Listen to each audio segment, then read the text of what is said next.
እግዚአብሔር ይመስገን እስማ አምሲ ያምር እስቲ መተናል እንግዲህ የተባረከ ቦታ እግዚአብሔር ይመስገን እስማ አምሲ ያምር ጋይስ ቅዱስ ሚካኤል ቤተክርስቲያን ተመልከቱት እንዴት እንደሚያምር ፋሲል ግንብ በዚህ ነው ገብተን የምናየው ቤተ መንግስት ዋው ሲያምር ወይ አነ ሙዛሐዊ ማዕረ ቴንክ ዩ ዘሐወይ ዋው እዚህ ጋር እሺ አንዴ እሺ አንዴ ይረገጣል ምን እዚህ ችግር እስቲ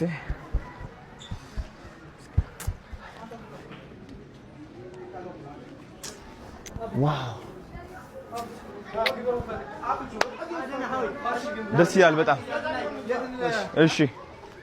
በዚህ አድርገን ነው ምን እንምለው እሺ ነበር